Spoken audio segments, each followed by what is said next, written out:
Well, what has been, with your considerable career, what really was its great highlight, do you think?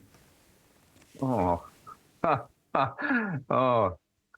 I think getting so close to the White House as I did, and at one point I was sitting in an office where Doug Holliday, I forget his position there, but he was actually talking to me about coming to work for the White House.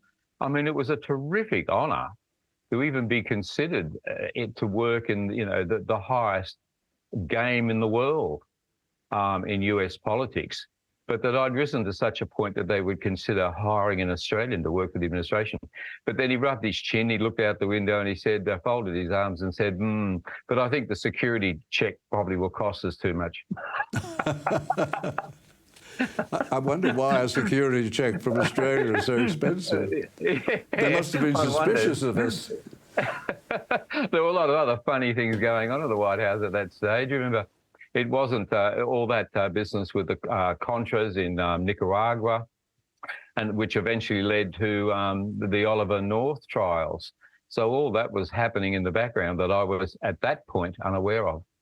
Chris, your career would be worth a number of programs. There would be some very interesting things there. But we wanted to concentrate today on your latest book.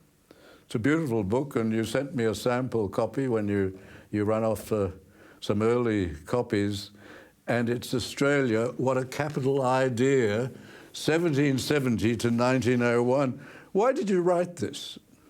Oh, well, there's a story in itself. I was back from the Middle East and was looking for a few things to do as I, sorted out my life. And a friend who is a publisher called me and said he's had a request from Scholastic, the big publishing company, if a book needs to be written on Australian history for primary schools, and would I be interested? I thought, Australian history for primary schools. I said, well, how are you going to simplify it down? I said, it's been a few years since I did the research. I said, let me get back into it and we'll think of how to come at writing a primary school book. Once I started the research with my background of going for things, I couldn't stop. I kept thinking, now, what really happened? I'm not interested in secondary sources. My training was to go to the original. I needed, when I saw legislation, to go and look at the debates behind the legislation so I understood why things were written. And if a piece of legislation was an amendment to something else, then I wanted to see what it was amending, etc.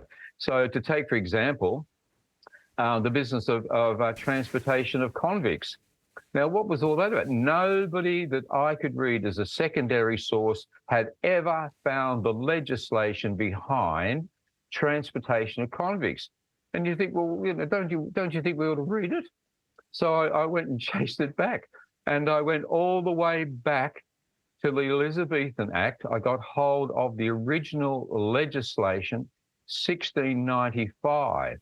That legislation affected the nature of our Australian society.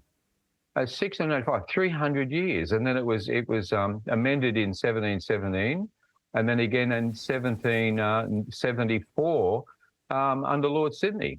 So he was very much aware of the legislation, and nobody bothered to look at it. I had it in front of me.